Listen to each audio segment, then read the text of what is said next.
Seek, above all, for a game worth playing. Oh baby, it's witchcraft contagious. I felt it for ages. We're out of these cages in this house of mages. It's witchcraft, it's dangerous. Beware of these pages. There's spells of all flavors in this house of mages. In this house of mages. In this house of mages. Hello and welcome to this episode of Make Yoga Magick Again, the House of Mages podcast. I'm your host, Daniel Erulian Cuming. I am a mischievous mage, a lover of wisdom, a seeker of mysteries, and a ritual embodiment tantric yoga teacher trainer, amongst a mix of many other weird and wonderful things. In this episode, I chat with amorous artist and multiversal magician Jake Kobrin. Jake considers himself an interdimensional midwife and conduit, believing that the role of the artist is to move outside of themselves and to act as a conduit for higher consciousness to move through them. The work of Jake Kobrin is psychedelic, unusual, dark, beautiful, and elegant. His work seeks to illuminate experiences which Jake has had that are outside of the realm of normal waking consciousness, moving into numinous and visionary realms with natural ease. His work explores the interplay of shadow and light, both in the delicate modeling of the forms of his pictures, but also in the character of the subjects he portrays. His work showing a willingness to embrace all aspects of emotion, from revelation and peace to fear and disharmony. I only heard of Jake a few weeks ago when he was presented as a guest speaker for an esoteric group I follow and consider to be high caliber mages in general. When I saw Jake would be speaking about Grimoire magic, having a massive passion and background in it myself, I was curious to see his take on things. After reading a few of his posts, instantly resonating with his mischievous approach to spirituality, his willingness to explore the often skipped over corners of the occult, and eloquent ability to push people's buttons with a gentle, light-hearted grace, I knew I wanted to chat with him. Coincidentally, this chat lined up right after the end of his Saturn return, along with a few other synchronistic pieces that eventuated in an epic conversation, which you definitely want to make sure you listen to all the way to the end of. So without further ado, here's my chat about the art of magic and the magic of art with multi-dimensional mage Jake Kobrin. So this was a pretty spontaneous catch-up, as some of these are, but today I'm chatting with Jake Kobrin, and I've actually never chatted with him, and up to a week ago I hadn't even heard of what he does, but I saw he was coming on as a guest presenter for Dane Thomas's Esoteric Entrepreneur, and yeah, just something about, I don't know, the way you were presented or something intrigued me. And I went and had a look at your Instagram. And man, I feel like just what you were talking about and the way you were presenting yourself was just a breath of fresh air in like a very, at least in my circles, a lot of very like kind of light fluffiness in the spiritual way, like in the neo-tantric, neo-shamanic kind of space. And the fact that you were talking about evocation, the fact that you were, I don't know, kind of like playing with the dark, not like dark fluff, but playing with like the darker kind of aspects of stuff. And yeah, it just seemed like you had a sense of humor and you were messing with people a little bit. So yeah, I just thought you'd be a really interesting human to have a chat with. So welcome, cool. brother. Thank you for taking the time. Thanks for having me. Yeah. So the first thing I wanted to ask is that you were talking about a concept called Black Tantra.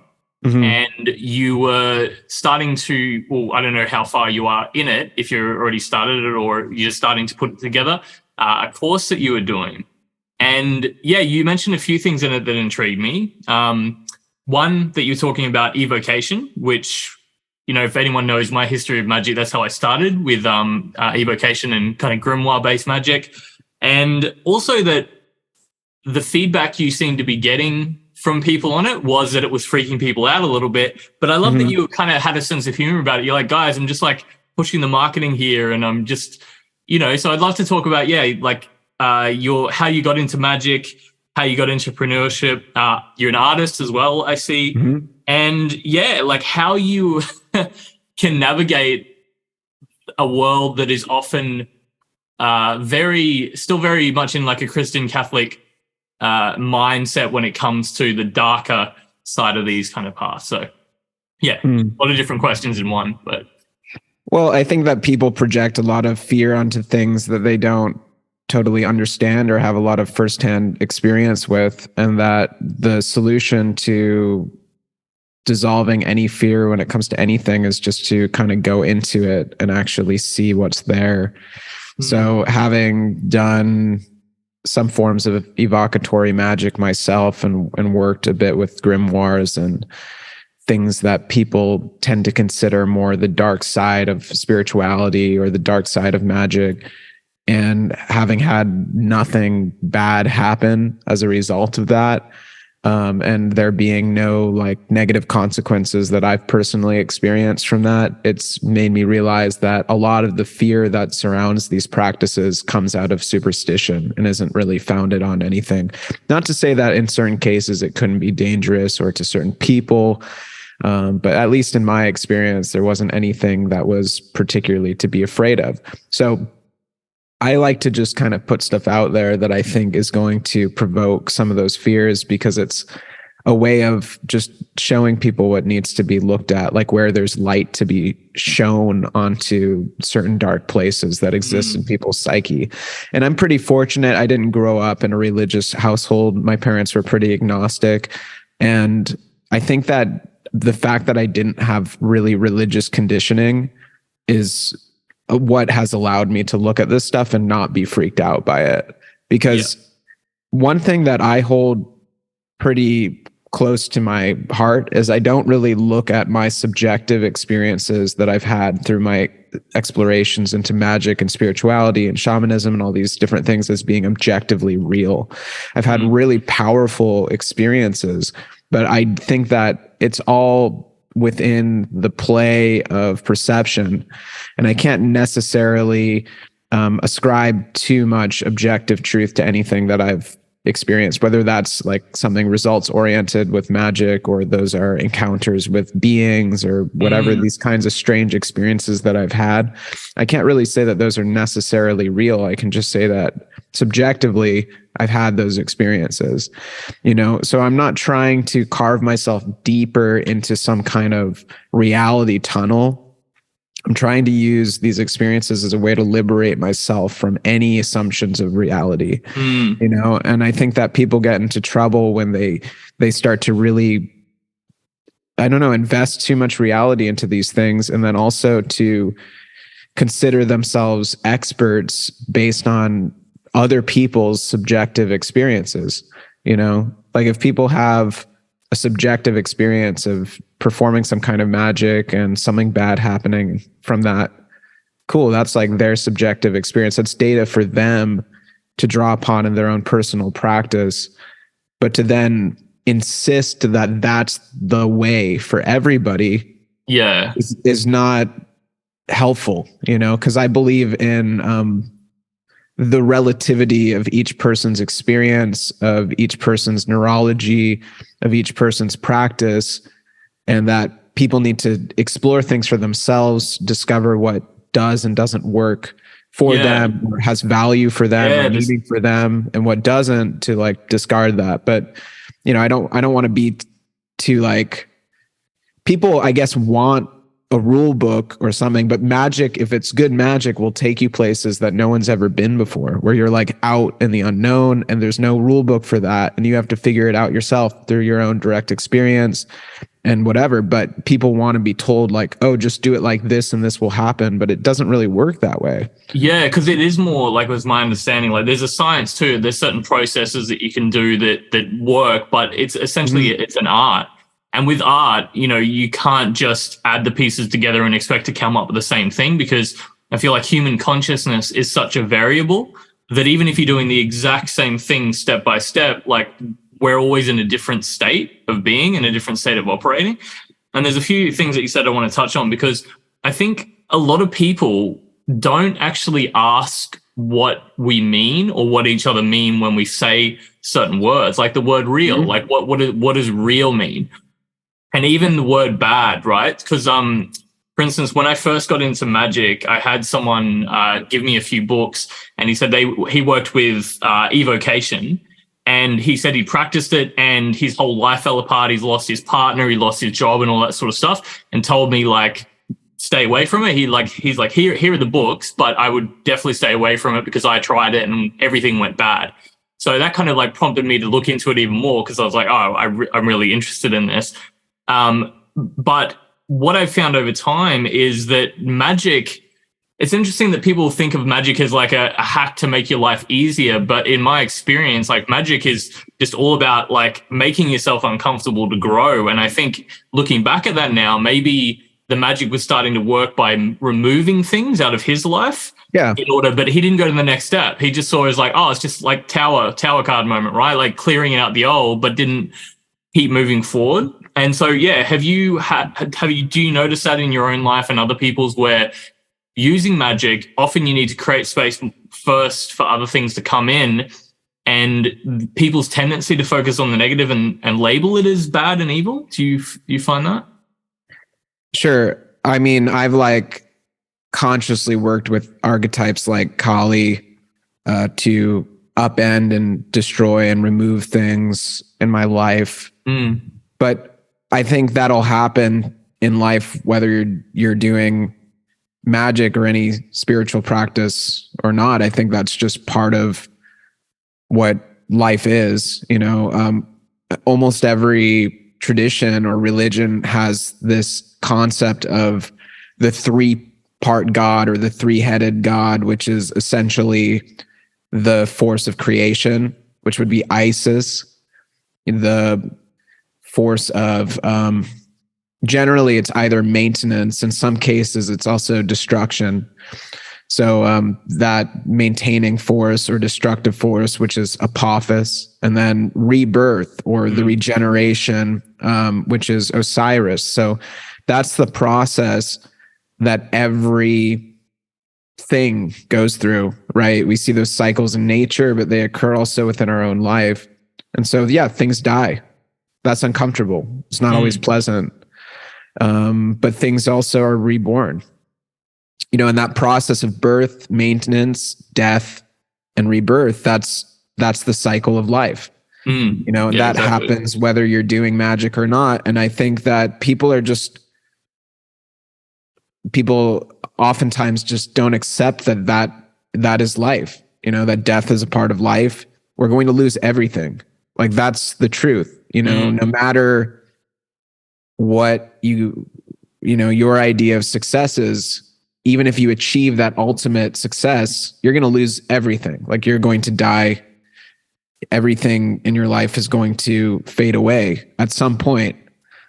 And that has nothing to do with magic necessarily. So this dovetails back into what I was saying before, where it's dangerous sometimes to ascribe too much of, or to project too much of your story of this all being related to some kind of magical process, or, you know, in a way that's a strange ego trip in which you're perhaps ascribing too much power to yourself. You know what I mean? Like, to say, oh, I did this ritual and now everything in my life is falling apart. There's probably untold numbers of factors, you know, why that relationship ended. Yeah. You know what I mean? I mean, I can speak from personal experience. I definitely had a relationship like end and fall apart while I was doing a lot of magic, and it could have been part of it. But, you know, there's a lot of other factors that contributed to the end of that relationship. And I don't necessarily consider that to be a bad thing, because the amount of personal growth that I've undergone, you know, as a result of that relationship ending has been tremendous. I think we're both better off from not having for not being in that relationship now. It was kind of like, in a way, stagnant of our personal growth because we were too comfortable. So, you know, it's all a matter of perspective, how you frame events and circumstances. Having the idea that something is bad, anything that in your life is bad, is merely a story, a belief system that you're projecting onto something that is inherently neutral. So I try to frame things in a positive way because I find that my assumptions and stories that I tell myself about what is going on in my life seems to actually have a big impact on not only how I feel about any circumstance, but also what happens and the actions that I take, and ultimately what comes out of those circumstances. You know, you like have Holocaust survivors that say that being in internment camps was like the best thing that ever happened to them. You know, not like they're like, oh, I would gladly do that again. But people came out of that experience saying that it deepened their appreciation, their self-respect, their self-esteem. You know, a lot of positive things happen for people, a lot of positive growth and an understanding of their strength. And their feeling of like, it was empowering for some people to go through that. You know, not like anybody would volunteer for that, but there have been atrocities that people have experienced in their life that people consider to have been positive experiences. Yeah, and that's the thing. It's all, like you were saying, it's all about how you frame it and what you consider good and bad. Because, yeah, as you know, not to belittle anyone who's gone through traumatic events or things that have hindered them, but yeah, it is how you make it. And it is, you know, you can see certain people that attach themselves to the reasons why they can't do things or don't want to do things. And then people that no matter how much adversity they meet, they're able to overcome that and see the benefits of it. And yeah, so I'm interested, like, in the path of magic. Okay, so there's a few questions I want to ask. I'm just trying to figure out like the right route to go about it. But also why I was interested in chatting to you, because you have both experience in what looks like classical Tantra as well as ceremonial magic and things like that. And yeah, there seemed like a little bit of a divide or a misunderstanding about both of these paths, because, you know, you'd probably know that a lot of the modern New Age spiritual movement comes from, like, you know, kind of not the greatest translations from Blavatsky and all that sort of stuff moving into that. And a lot of people in New Age movement don't even know like who Blavatsky is or the Theosophical Society or any of that sort of stuff and how it relates to yoga. But I'd like to get your perspective, because to me, like, from delving into both of these paths, Tantra and yoga in general kind of feels like unraveling the layers and kind of stripping back all this conditioning that and framework that we've kind of accumulated over time since birth. But then magic seems like purposefully and consciously reframing things, and learning how to operate in those kind of frameworks. And especially if you can do it like chaos magic, for example, the ability to shift frameworks. But yeah, do you see it in a similar way? And how would you, I guess, explain the difference of like yoga and Tantra to the path of magic, and even, you know, the difference in just living life and in a non-magical way, if there is such a thing? And what is the path of magic and Tantra and all that from your perspective? Okay. Yeah, I think that semantically we need to break a few things down. So you have classical Tantra. So classical Tantra would be like, ancient Indian occultism. And that's a very different thing than Neo-Tantra, right? Whereas the classical Tantra was a vehicle for people to achieve enlightenment ultimately. Neo-Tantra has a lot more to do with sexuality and increasing one's sexual pleasure and stuff like that. And that's not what classical Tantra was about at all. But people use the same word to describe both things, even though they're very different. And then when it comes to magic, you also have a variety of different things. So there is no continuous tradition of Western magic.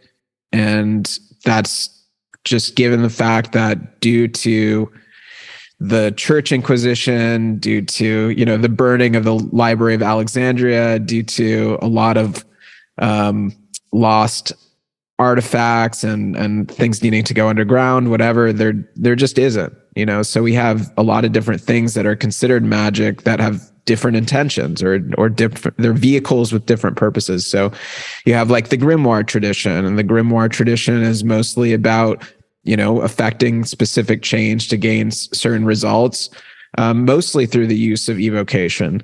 Then you have high magic, which is a bit later on. That's the Order of the Golden Dawn and everything that came after that, which is pretty much what people think of when they think of when they think of magic nowadays. And that's not really about affecting, it's not results oriented really at all. It's more about a system of enlightenment as well. Some may call it the yoga of the West.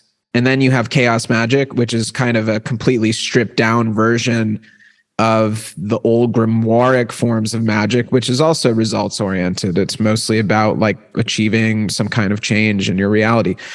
So these are all very different things. I think that just because something is old doesn't mean it's necessarily more value to somebody in our day and age than than something being a newer kind of version of it. Like I would probably prefer to drive in a car if I'm going somewhere than a horse-drawn carriage. Yeah, you know exactly. what I mean? Yeah. And I feel like, because, you know, you're in the kind of entrepreneurship, spiritual business world as well. And you've probably seen like, there's a tendency to try to validate what people are doing by calling it ancient knowledge.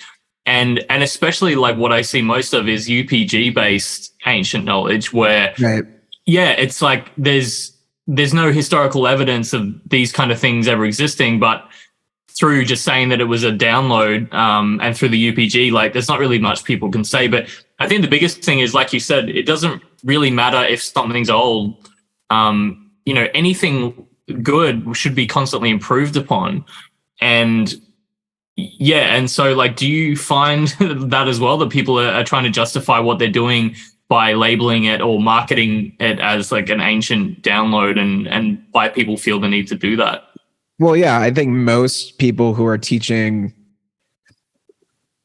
forms of spirituality, especially magic, like to try to make their version of it seem more legitimate by tying it to some kind of tradition. But even the Golden Dawn tradition of magic, which I think has tremendous value, and everything that's come after that, was largely constructed by a small group of individuals based primarily on their unverified personal gnosis. Same with Crowley, same with all of basically almost everybody that has become sort of famous as the primary source of Western magic. It's mostly unverified personal gnosis.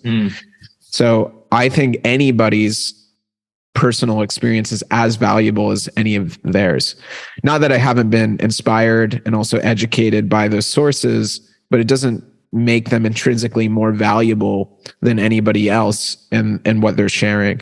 You know, I will say, just on the subject of the relationship with Tantra and magic, that classical Tantra and high magic, like Golden Dawn style magic, are incredibly similar, like almost exactly the same. And so in a certain way, I think that when those systems of Western magic were being developed, they probably took heavy, influence from those Eastern traditions. Yeah. They incorporated some of the practices like the tattvas and things like that into it. And even like, working with chakras and the middle pillar ritual, like they're pretty much identical kinds of ideas as well. Yeah. And also evocation is a part of, classical Tantra as well. Yeah. And I think that it's possible that there's a shared origin, like maybe both of those forms of spiritual practice originate in ancient Egypt or something like that at one point broke off into different strains, and some of it went to Europe and some of it went to India. And, that's why there's similarities, but it could also be that when the Order of the Golden Dawn and these other systems were being developed, they had maybe access to some of the Eastern Tantra material and they were utilizing it as influence for their system, one or the other. Yeah, for sure. And it's like you said, where, with the kind of Indo-European magical systems and like spiritual history, a lot of that kind of got wiped out with, like the Christianization and, Catholicism and stuff like that. And it's almost like we have to take pieces from other cultures to be able to piece it all together. And I do feel like the tantric stuff like fits very naturally, but that's why I'm really focused on as much as I can pure classical tantra for the last couple of years, because it's a cohesive full system. And so I'm seeing like how a cohesive system can work, and then coming back to the magical stuff and, the Western occultism, and then seeing how my experience in Tantra can shape my experience in that. I'd love to come back to the your own experiences with it and the word real. So like, what I mean by that is my first experiences with Evocation, I was, it did freak me out. I was still very, I didn't grow up religious, but I still kind of had that conditioning around it, like summoning a demon or, goetic spirit, probably not going to be the safest experience or something, right? So these things seemed very objectively real to me at the time. But then as time went on, I was convinced more and more that these are just aspects or projections of my own psyche. And that was kind of depressing to a certain extent, because at one point I flipped over the other side of the pendulum and I'm like, it works, but it's all in my head. But now I've kind of got a bit more of a balanced approach between the two. And to be honest, I don't know, and I'm not sure. So I'd love to chat to you about your experiences of it. How would you perceive these experiences and how it connects into reality and all that sort of stuff? I'm not saying it's not real in the sense that you and I are both real in a sense, and also in a sense, you're also largely defined by my perception. Like you only exist within my perception, and the information that I construct, the stories that I tell myself about what's happening exists solely within my perception. So it's not to say that there aren't spirits, that there aren't entities, that there aren't deities. I mean, there obviously are, in the sense that, I live in Bali. You can go walk around. There's Ganeshas everywhere. Like, Ganesha is a real thing, at least as a symbol. And I like this quote from Lon Milo Duquette. He says, "It's all in your head, but you don't realize how big your head is." It's not to say that if you don't perform, so if you perform a ritual correctly, you may ascertain an experience that is very convincingly real, in the sense that you will perceive the existence of a tangible entity that you can interact with, that you can work with. But I just mean that there's such a huge mystery as to how anything works and how whatever is happening, that any story that we can project onto an experience that we can have, especially when it comes to these very expanded states of awareness that we're talking about within magic or tantra or shamanism or any of these things, it's largely a projection. It's all a story that is reducing the infinite, reducing the mystery into something that's like we can kind of wrap our heads around. And anytime you do that, there's large distortion of what it actually is. You're not able to actually directly interface with the truth of it, because you've pinned it down into some kind of story, that is ultimately just a projection of our consciousness and our mind's ability to try to navigate through reality. So it's not to say that, like, I wouldn't be teaching about this stuff. I wouldn't be talking about this stuff if I didn't have experiences with magic that were very persuasive to me in terms of how effective magic is, in terms of doing certain rituals that produced results that were directly what I was aiming at, in very synchronistic and very unordinary ways. But I'm not going to invest so deeply into that reality because I don't necessarily know. You know what I mean? And whether you see, let's say, an entity or a being, whether you see that as a spiritual creature that you are interacting with, or you see that as an aspect of your psyche, those are both just perspectives. Neither are the truth. Those are just both like maps that you're projecting onto reality so that you can better navigate, or that you can try to make sense of your experience. Ultimately, who the fuck knows? Exactly. And so I think that when it comes to this stuff, there's just a huge amount that is largely incomprehensible, and it's not necessarily helping to try to get really theoretical and heady about what's going on. And does it work? Is it valuable? Is it helpful for you? And that also can be a lot of different things. It's not necessarily just because you got what you wanted that's valuable. It could be also an exploration of the shadow. A lot of within Indian spirituality, within certain kinds of magic, there's this emphasis on finding divinity in that which is disgusting or that which is repulsive. So I mean, that's part of, for me, it's like seeing the inherent divinity in everything, that there's literally nothing that is not sacred because there's only one thing, and that one thing is God. There's no like, there's God and there's not God. It's like, it is existence. It's the everything.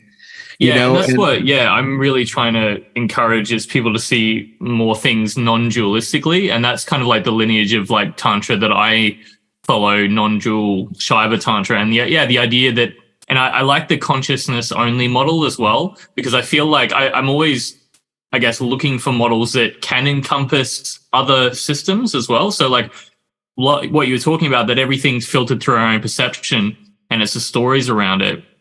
So seeing everything as consciousness can basically make everything real. And the idea of whether it's in our imagination or objectively real, it's just these labels we have to define our experiences. And it's kind of trying to figure out like, what can we actually measure? And, if we do a ritual, if we do an evocation, if I do the thing, then I change, and as well as like the world around me changes. So that's might be measurable, but what is actually happening, we're not really sure. And that'll be different depending on you, if ask me or you and any of that sort of stuff. So, I know what you mean. If that's, there's also like hundreds of years of tradition in which people have been theorizing and debating how magic works. And there's no consensus on that.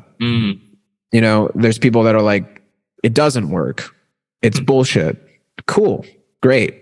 That's their perspective. There's also people that are like, it's all just mind tricks. It's all placebo. It's all just psychology, Great. There's like the kind of bicameral mind theory in which it's just different aspects of your brain that are forming neural pathways to each other that didn't previously exist, that can be ascertained or perceived as separate entities. Like you're talking to another part of your own brain. Then there's the spirit-based model. It's like, it's literally a spiritual creature that you're interacting with. And then whatever, it's all the Leela, it's all the play of consciousness. It's all, there are all these different perspectives, but at the end of the day, they're just stories. And it's not about that for me. Being in spiritual communities, I see how people have a lot of different kinds of mystical experiences or psychedelic experiences or experiences with ayahuasca that don't always seem to benefit people in a practical way. And so for me, I'm more concerned with having my value system clear and straight, and then weighing things against that value system if anything is taking me closer to where I want to be in life or not.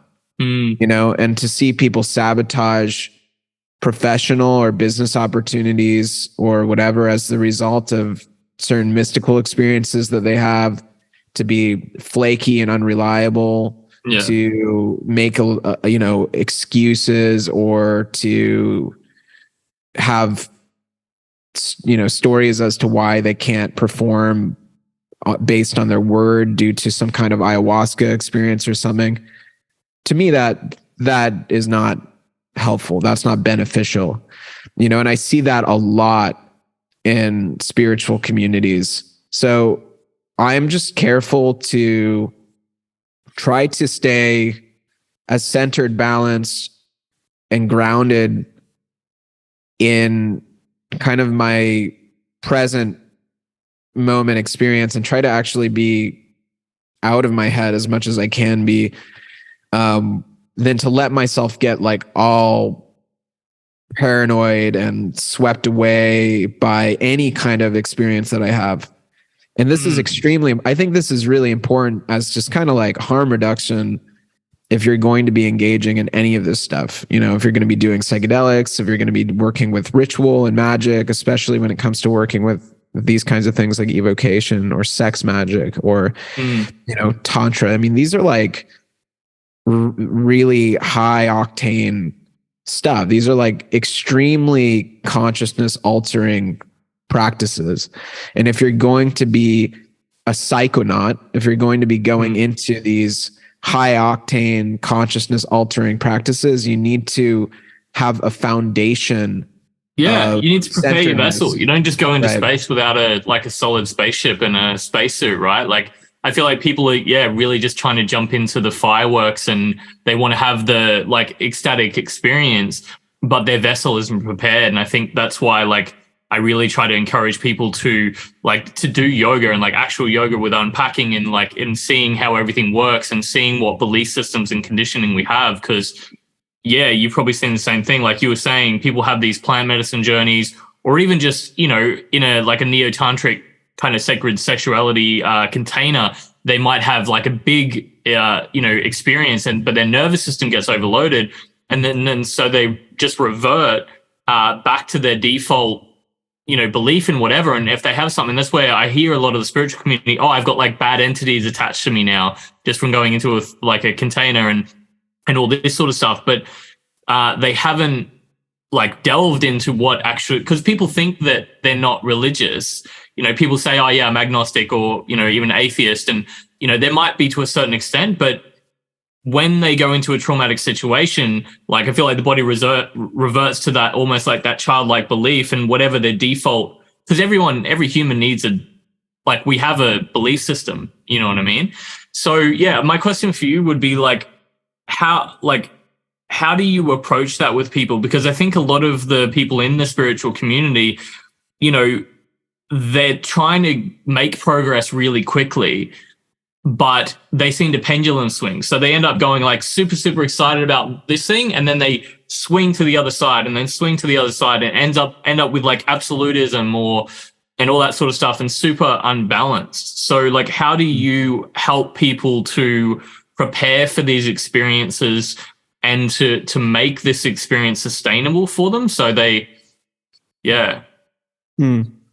Well, I think Western culture is a culture of addicts, and that's something that's not largely talked about, but there's a heavy addiction aspect to the way Western culture operates, whether it's being addicted to drugs or pornography or power or money or spending or whatever. It's like there's always this seeking for like mood altering pleasure experience that is at the root of Western culture. So when Western people go into different spiritual practices, that's what they're largely looking for. People are looking for the next high, like they want the big, they're chasing the dragon of the ultimate spiritual ecstatic experience. So most of these traditions, whether you're talking about something related to like, Crowley's AA or the Golden Dawn or traditional Tantra,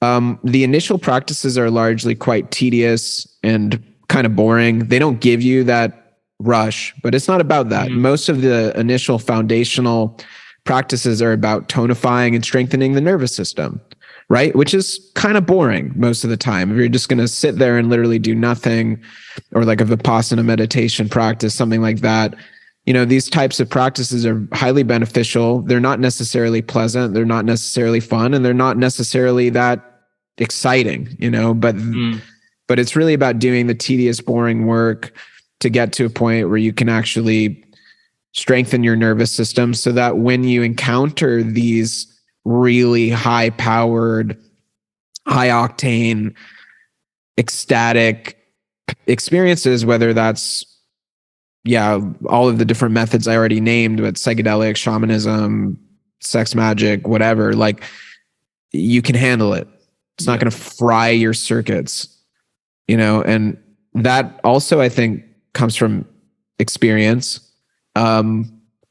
But there's training involved. It's like strength training for your nervous system and for your mind and for your consciousness that needs to be undertaken in order to be able to handle these types of experiences. And in shamanic traditions, where there are cultures that have shamanism indigenous to them, like curanderos in the Amazon, they undertake extensive training. For them, it's similar to getting a surgery degree or something like that, where they'll do 4 to 8 years of solitude in the jungle, undertaking really strenuous exercises and purifications and all of these hard things that everybody wants to skip because they're desperately trying to get high, because they're addicted to these head rushy experiences, are really, really important to be able to actually handle and receive value from these experiences that then can be communicated to provide value to others, which is what the archetype of the magician or the shaman has always been about. It's not about having an experience. It's about receiving something of value and of meaning that you can communicate to others to be able to help the world, to help your community, to help your tribe. Yeah, I completely agree. And yeah, I got another question to expand on that.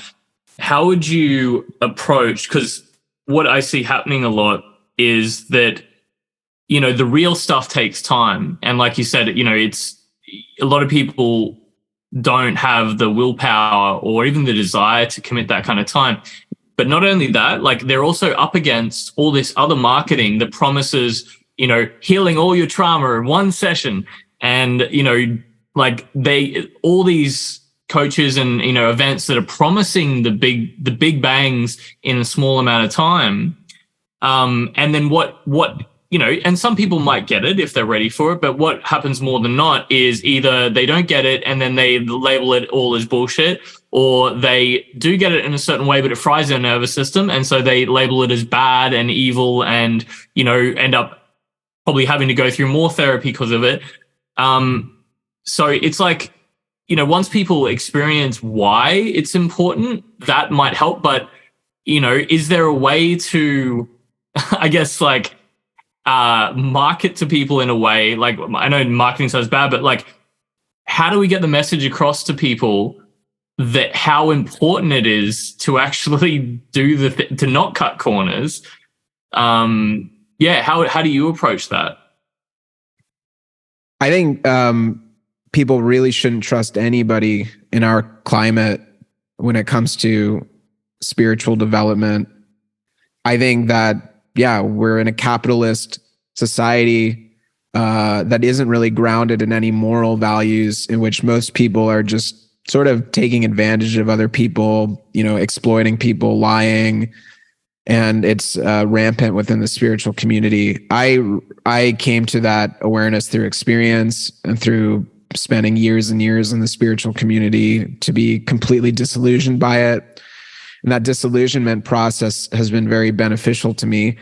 And some people may just have to go through that. They come into it all wide-eyed and naive, and then they realize that it's like, oh, this is just the same as everything else in the world, and it's no different whether you're in a corporate climate or a spiritual climate or whatever. It's just different it's different wrapping on the same box ultimately. And This is, I mean, all the great spiritual teachers are like, don't listen to me. Just, you have to do this for yourself. And I really think that people don't want to take personal responsibility for their spiritual growth and development or for their life. But like, you need to take full responsibility for your life and for your life experience. Like, no one is going to give you the answer.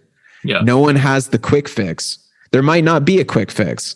Maybe there is, but that's for you to discover for yourself. You know, so I try as much as possible to find reliable sources of information, give those methods a try, but then I always weigh it against my own experience. I'm not going to say something is valuable just because I read it in a book and it said it was valuable. I'm going to do it. I'm going to see how it affects me in my life, and I'm going to decide whether or not that's something I actually feel is valuable. Yeah. You know? Yeah, but that's the thing. Hey, like, so many people are in a rush, and, you know, especially in like the spiritual, like, business world, and industry, like, people are just reading something or watching something on YouTube, not researching more into it, not experiencing and practicing themselves. It's just copy paste and trying to be the first one to share that information.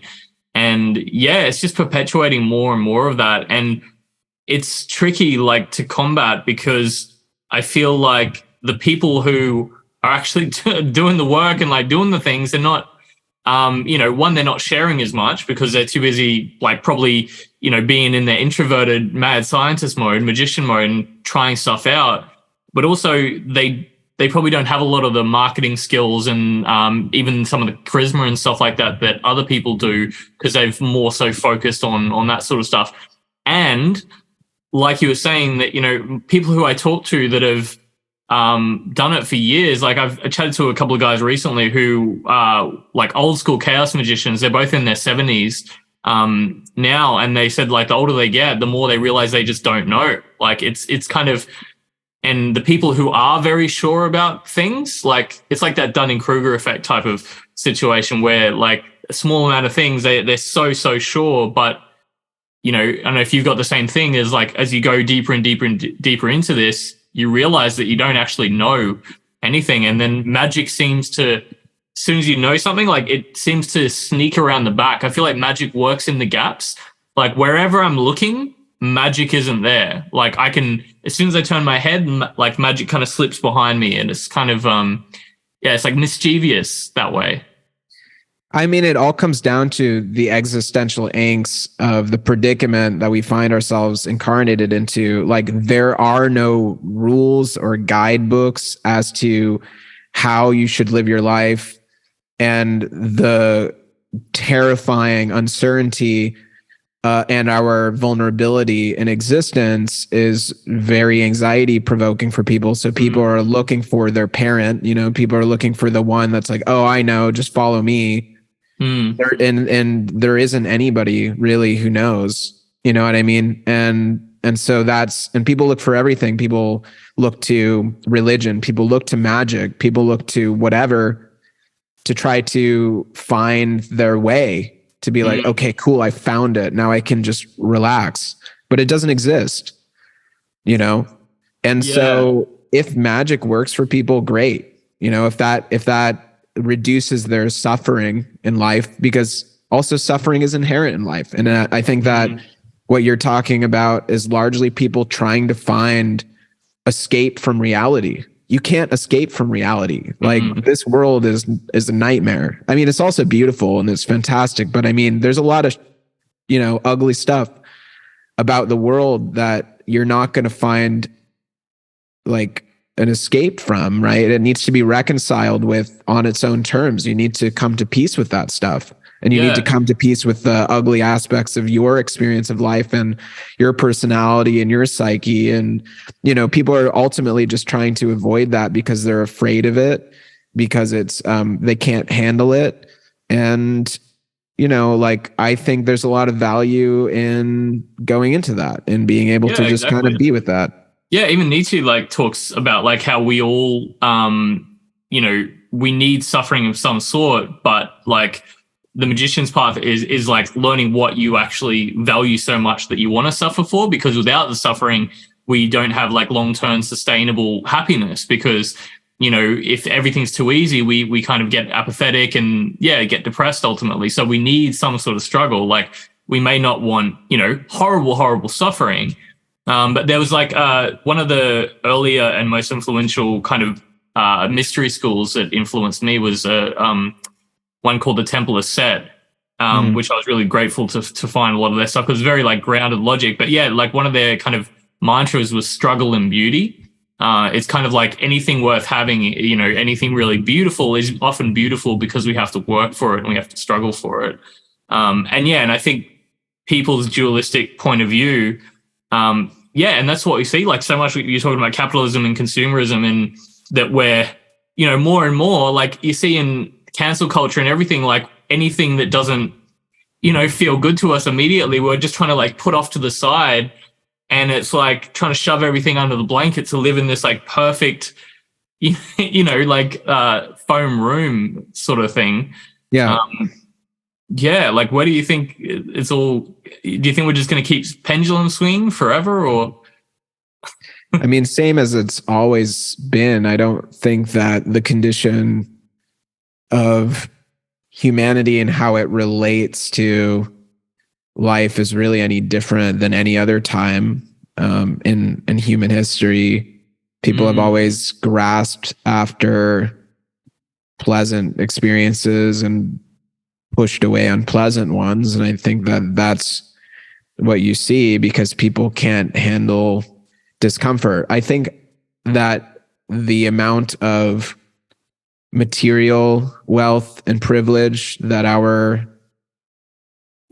I guess mostly in Western society, like first world countries have, though, has increased that somewhat because people are so coddled that it's very difficult for people to handle, the realities of life. And it also has in some ways decreased empathy because of how disconnected people are from the world. Like, people don't think about the fact that like the laptop they're using was constructed in labor farms with people that are treated like slaves, and the meat that they eat was slaughtered, and like what I don't know, whatever. I mean, like all these sort of like dark truths that are underneath everything, right? That people avoid, that people hide themselves from. Like, I think that people's relationship to happiness actually comes out of the relationship to suffering, right? So the more that people can be like okay with accepting of darkness or that which is ugly or that which is unpleasant, that which is uncomfortable, that allows people to have a greater capacity to be happy. So what you see is people are incredibly unhappy because of their happiness is so fragile, right? Like there are these really specific conditions that people need to meet in order to be happy, which is like to largely avoid anything unpleasant. And like that makes people, I don't want to sound judgy, but it makes people weak. That sense of happiness or fulfillment is much more fragile, therefore. And so I think that there's a lot of strength and actual resiliency and equanimity and peace and happiness that comes into exploring the shadow, that comes into exploring that which is ugly or unpleasant, which is why in Buddhism, for example, there's a lot of that, or in certain forms of Tantra, there's a lot of that, where they would sit and meditate with corpses or whatever, and I mean, being exposed to that which is unpleasant and actually being able to be with it is helpful, and some of the deepest, happiest, most compassionate people I've known have worked in hospice work, have done a lot of work with dying and sick people, and there's something to that. Like that changes people in a certain way that makes them stronger, more dignified by being able to handle reality. Yeah. And even like our disconnect from death these days as well, that like, most of the time it's closed coffin, or, you don't see the body, and there is a real disconnect. It's like we're trying to, it's like the other things that you mentioned about, like the factory farming and, the factory creation industries and stuff like that. We're just trying to put everything under the rug kind of thing and disconnecting from it. But yeah, we're missing out on all these aspects that make life turn. And without that, and that's the thing, like what we were talking about before, about the struggle needed, like you literally need resistance to build muscle to like, and if you see it from that tantric perspective that we are essentially all of the same being, we're all one being experiencing itself, like it created multiple viewpoints and it created these opposing viewpoints to create resistance, to to grow and to not be bored. If we got, it's like in a dream sometimes as well, I think of like dreaming kind of like being in the void, and it's like you think of something and it happens instantly. But if that was the case all the time, you get really bored. But in here, in physical reality, we have to, when we have an idea, we have to work towards it, and it keeps us motivated. And we also, I think that part of it, we get things we don't necessarily expect, because if we got things instantly, we would never really be surprised. So like, oh, I want that. I go to that. I have that. I want that. And it's constantly moving. But, the fact that you have to get in your car and drive somewhere, or even like catch a plane, or, any of these kind of processes, it leaves room for spontaneity and synchronicity. And like we were talking about before, I feel like synchronicity comes into my life when my life isn't too routinely planned. Like traveling for me is a perfect opportunity for all the weird shit to happen, because like I have a lot of gaps in my life. Does that make sense? Sure. Yeah. I think there's a big relationship with synchronicity and novelty. You see it at like Burning Man's like the most synchronistic place in the world, and it's because it's also the most novel. And yeah, definitely, I think that's true. So what we've kind of like done this in the opposite way. I'd love to know more about how you got into magic and things like that as well, because we kind of covered your experiences and perspective of things, but I'd love to touch on how you ended up into magic, into Tantra, and what you're actually doing with it at the moment as well. Because as I mentioned, I don't actually know much about you, so I'd love to hear how you're weaving that into like your business model and also your art and stuff. I'm really interested as well, because I think magic and art just go hand in hand.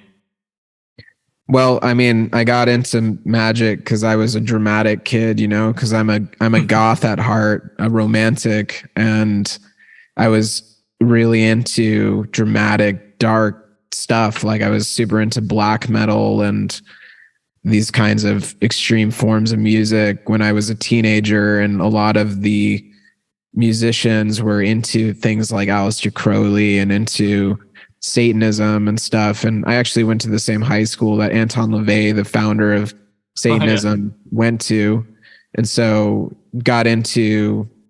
read the Satanic Bible, and then used to hang out in the occult section of the bookstores when I was a teenager, and started reading some of Aleister Crowley's stuff and whatever. And it's kind of an interesting experience. Like I was a really depressed kid. I was super overweight. I was bullied a lot. And I started getting into magic because I was looking for a way to empower myself. I don't know if I was aware of that at the time, but I think that's what I was looking for. And I started meditating because Aleister Crowley said to, and it had an interesting effect where I didn't really expect that. I started to kind of, I guess you could say, heal emotionally as a result of doing that, where I was like largely looking at something to kind of coming from this more egoic perspective of wanting to control life. And as I deepened my meditation practice and I started going to Buddhist meditation groups with my father, who's a psychotherapist, I started finding a lot of peace through that. So I really pursued that primarily as a path, but my interest in magic has always been there. And I was also fascinated with the tarot and all these things and wanted to understand it. When I first started encountering things like the Golden Dawn and the tarot, it was like in the Kabbalah, I wanted to understand it, even though I didn't. And that kind of desire to apprehend these complex subjects led me down really deep rabbit holes of obsession into that. And it's cool to now be able to understand it to a degree. And I kind of see myself in the role of like translator, having taken the time to learn and understand what this stuff is really about, and also participate in actual magical orders, and to have a very disciplined and serious practice around ceremonial magic and chaos magic for many years. And so, yeah, I see myself wanting to share this information because it's empowered me in my life, and it's really helped transform my life. And I believe it can help transform the lives of others. And that also, I think this information should be freely available. I think it should be written and communicated in a way that people can understand, and that we're in a time when we really need this stuff, because we need as many sovereign, self-directed individuals as we can in our world, because the powers that we're up against that want to sort of persuade us to buy into their reality is so strong that it requires these skills that can be learned through things like magic to be able to resist that, and then to be able to create either a new world for yourself and your family and your community, or a new world as a whole. And as an artist as well, I've been inspired a lot by the symbolism and the richness of the mythology of magic and the esoteric. But I also see art as being one of the most integral parts of that, which is, if you're trying to create change in the world, the best way to do that is by creating affecting works of art, whether those are paintings or films or music or comic books that are really high quality, that can really influence people and change their mind to the information that's imparted by the stories that you're telling. So I created or co-created an organization called the Temple of the Eternal Muse, Totem, which is largely an art collective with artists all over the world that are also practicing magicians and seek to use magic in their art to transform the world. And I'm excited to see where that goes, because as Saturn moves into Pisces, I think we have this opportunity to see a renaissance of art and creativity, and to have really valuable, powerful works of art come out of this time. And I think we really need that, because most of the art and the media that people are consuming is corporate sponsored. It's really weighted and on certain ideologies and belief systems that these corporate entities want people to buy into, so that, mostly for their own gain. And I think that we're in a time where we need good art. We need good art that speaks the truth, that really actually helps awaken people and empower people. And so that's largely what I'm doing with my magic. For me, I try to not distinguish magic as either a solely ritual practice or the rest of my life. I try to see the way that I live as being totally informed by magic, by being very conscious of my thoughts, attitudes, beliefs, and assumptions about myself and reality. But I've, through my years of practice in magic, I've unprioritized just magic is about getting what you want. Like, there's a lot more to life than just your desires and what you want, and using magic to get what you want. Exactly. And I feel like the true path of the magician is actually creating something new in the world, or creating your own like subjective synthesis and bringing something to it. Because one of my biggest mentors, Michael Kelly, most of his books, like, he's known for his occult books, but he actually considers, he also writes fiction, and he considers his fiction books his real like magical works of art, because he says that the ability to actually create something new, like to take like truly what's in his subjective universe and make that objective, and then bring that into other people's consciousness, that's what's really going to have the longer lasting effect. And, any like Aleister Crowley and all these magicians, eventually they, because they realize they're going to die. And so they want to leave something behind. And, stories and art are these things that exist, and, and leave these ripples over time as well. Because I'd love to hear like what you're kind of working on at the moment? Like, what's your main passion? So you've got the collective order at the moment that you're building. What else are you doing? I just finished a book on magic. That's the first book that I've written, and that was about a year-long process that I was engaged with quite full time.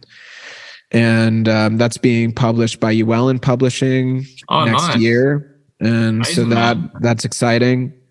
And yeah, I mean, that's kind of like, for now, at this early stage of my life, I turned 30 like next week, so I'm still young, but that's kind of like my swan song of my esoteric practice and exploration up until this point, of all the tools I've ever used. Because totally. you just came out of your Saturn return, I saw as well. I just yesterday, when Saturn moved into Pisces, technically is the end of my Saturn return, although it will, I think, retrograde back into Aquarius for a little bit at certain times. But so I mean, I'm mostly just working on, I just finished that book. That was a huge project. I'm working on my own personal art, paintings, and some new courses. I'm organizing another retreat. I did my first retreat last year in December, and I'm organizing another one in a castle in Europe this year in October. That'll be awesome, and definitely recommend that to anybody that wants a truly special experience. And that's pretty much what I've been working on. And then always just working on myself. I'm my main project, and my life, and trying to be I'll say trying to be a less harmful force in the world. I think people are largely harmful forces. And so the path of self-development is like becoming a less and less harmful entity in the world, but hopefully to be something positive towards myself. And towards what is others. that for you? Because everyone's, I guess, got different values and different interpretations of what that might mean. So what is being a less harmful person in your perspective mean? Living a life that's grounded in love and integrity, and to help as much as possible to empathize with the experiences of others, and to consider them, and to try to reduce suffering in others' lives as much as possible. That doesn't mean being nice to people all the time, but to at least have the intention to have other people's best interest at heart, and to have the best interest not only of people but the whole web of life and the world. Yeah, I like that. And there's lots more I want to touch on, but just because we're getting close to the hour, I did want to dive a little bit more before the end into, do you know the terms like kind of like white, like light fluff and dark fluff kind of thing? Like there's, like you said, you like the darker aesthetic, and yeah, I find that as well. And I feel like people don't ask questions in like, what does it mean? That I think this thing is evil or bad. What does that even mean? A lot of the time it's just because it's got a dark aesthetic of it, right? They think of the angels as good and demons as bad. Whereas like, if you look at the grimoires, like there's angels of death, but then there's, I've summoned, demons to find my car keys or to like do healing stuff. And it's, how are you? And especially because I feel like this is very relevant recently for you, because you were, I don't know if that's your usual go-to to have that kind of like darker aesthetic with your marketing. But with the Black Tantra especially, like I'd love to hear what even is that you're working on with the Black Tantra, but also from a perspective of someone who's trying to share stuff. Because I find that as well, especially in the yoga world, there's a lot of like love and lighters, which I love and light. But the fact that I talk about magic or some other aspects, like I've had people, I don't know, who are not as informed in these practices, just think that I'm doing crazy evil shit because they don't even know what any of this stuff is. Well, the world is kind of backwards, where you get a lot of the times the people that position themselves as being the most light and love are actually the predators that do the most harm. And then, you see that a lot in the church and whatever. And then you have a lot of people that are some of the sweetest, most pure-hearted people I've ever met that come across as aesthetically dark, and this has just been my experience. So in a way, it's a statement of that. And it's also a statement to filter people out as like a test to see like who can pass and then who can step through the threshold to be in my world. Because if people are that superficial, then they're not a good candidate for a relationship in my life.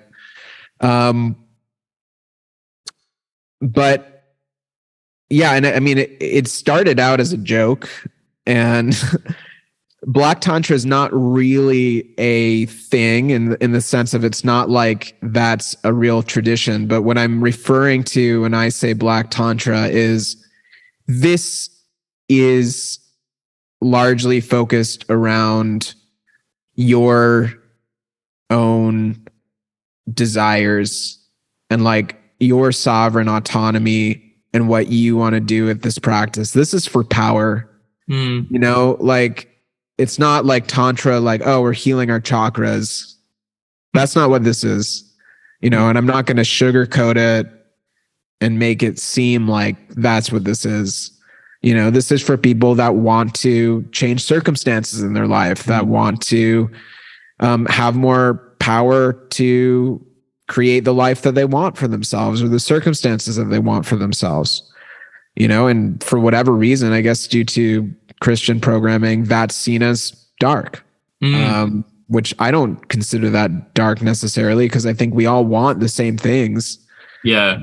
And people too often keep themselves stuck in suffering because of their conditioning and programming around what is apparently good and bad in terms of going after their own desires. Yeah. But I want to see the people that would participate in this course actually become happier people as a result of it, Yeah. Yeah, definitely. I agree. And that was kind of the first explanation that I found of left-hand path / right-hand path, or like black magic versus white magic. Like black magic as it's just self-sovereignty. Like you're seeing, it's like you were talking about earlier that, some people find out just say, and I'm not saying it's the truth, it's kind of my truth in a way, but like, let's just say the universe has no inherent meaning. It's a sandbox, right? Some people would find that completely liberating and freeing and the most beautiful thing, because like there is no meaning, so we can create our own. But on the flip side, a lot of people would find that as the most horrible, existentially destroying thing ever, because, if everything has no meaning, but like, it's like everything and nothing. There's like, if it has no meaning, if everything has no meaning, then everything has meaning. Every single action we do is important, because that is literally the only thing that is happening. We are all influencing this big mysterious goo that we're all a part of. And so, yeah, and I think that's the thing, like we all want to be told what to do, because not only does it give us more conviction and permission to do it, but if it doesn't go well, it's not our fault. Like we can blame, someone else. We can blame our deity, like Sky Daddy kind of thing, or blame our teachers, or blame that. So, I mean, I'm in full support of more self-sovereignty, and that's kind of what I'm doing as well. But man, I got to admit, from my own experience, like it's,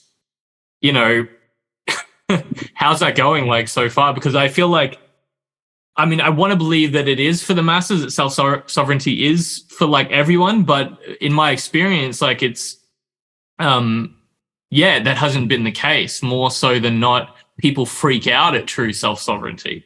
And end up projecting it. So yeah, how's it all going? Socially, groups always organize into hierarchies. I think it's part of human nature. And so you do have leaders that are willing to take more responsibility for the rest of the people that then follow them, right? And there's certain individuals that are willing to take that responsibility on, and others that aren't. And it's hard to say what creates the conditions that would put somebody in that place or not. Like for me, I don't do well as a follower. I kind of need to be in that leadership position, or at least in a collaborative position to feel myself. But other people are more naturally inclined towards being in that kind of follower position because they're afraid to take full responsibility for themselves and for others. Right. Because when you're in that position, like I'm aware that I take a lot of responsibility on by teaching this stuff, by sharing this information. I take that seriously. I don't want to have any harm come to anybody that might participate in any course or retreat or whatever that I do. You know, I care for the people that are participating. And so that's part of being a leader, right? Is taking responsibility for others, but I'm willing to take that responsibility. Yeah, I really like that, man. And yeah, I love that you talked about hierarchy because I feel like a lot of people have resistance to even the word hierarchy these days, but I think it is such an inherent thing. You know, we see it in naturally occurring in civilization and tribalism, but also our mythology. Like every mythology has like hierarchy, and they have their different archetypal ideas. I don't know if you've ever read George Dumazil, but he like splits it into three main sections. So you've got like the kind of like the head, like the kind of like king warrior, magician king type of archetype, which is the delegating and organizing kind of like Tyr or Odin. And then you've got the military, which basically protects and sustains like the order of things and like expands the possibility in the arena where you can do that in.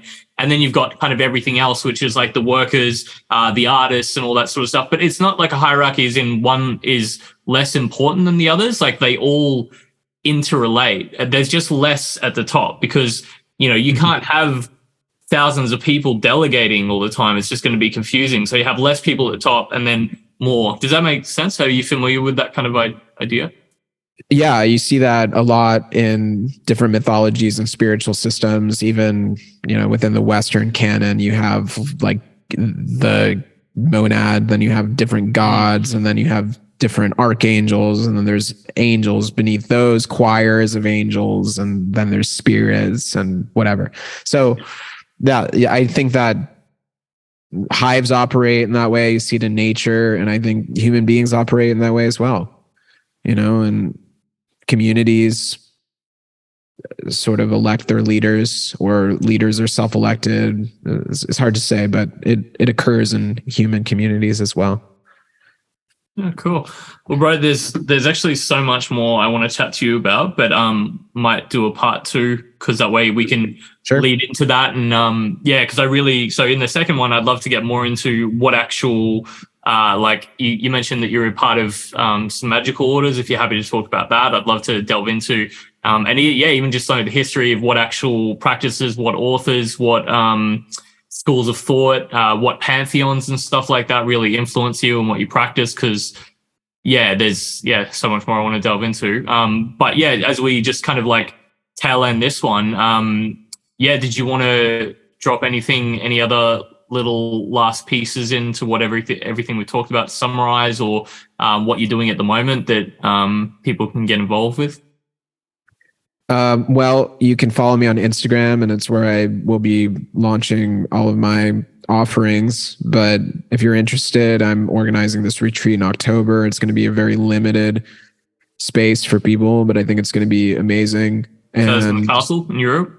It's going to be in a castle in Europe. Yeah. Well, what castle have you already? The specific castle to be decided, but we have several castles. There's a lot of castles available. When you start to look for it, you're like, man, there's a hell of a lot of castles available for rent. Yeah. But maybe long-term vision would be to do a sort of Hogwarts thing and have the castle be like a school that would be, you know, a business that could sustain itself and people could live there, and that would be fucking awesome. But that's a longer-term vision. I would definitely be down for that. I think a lot of people would be, and I think it should happen, and I want to help make that happen somehow. So there's that, and then I'm starting this Sex Devil course, which is the mysteries of Black Tantra. But really, it's just like a, sort of grimoire, sex magic, evocation type course. This is going to start in May, so if you're interested in that, get a hold of me. And then I have my Magic 101 course, which is really just the foundational course that's extremely thorough. Involves guest instruction from people like Mitch Horowitz and Lon Milo Duquette and David Schumacher and Carl Abrahamson, these really phenomenally articulate magicians who have written tons of books. And I think the course is amazing. So I really hope people get into that. I've got like a tarot course also, and I do one-on-one coaching and yada, yada, yada. I've got a lot of online offerings. I got a book coming out. Yeah, just follow me on Instagram, send me a DM. We can talk about all these things. And yeah, man, thanks for having me on here today. Yeah, no, thank you for, especially like such short notice being down for it, man. I really appreciate it. And yeah, looking forward to part 2 and delving more into the specifics of your practices. Thank you for listening and being a part of this episode of Make Yoga Magic Again, the House of Mages podcast. I've been your host, Daniel Erulian Cuming. Massive thanks to Jake Kobrin for being my guest on this episode. As per usual, you can find all the information about Jake and more of what we do here at the House of Mages in the show notes below. Thank you again. I will speak to you soon. And until then, make yoga magic again.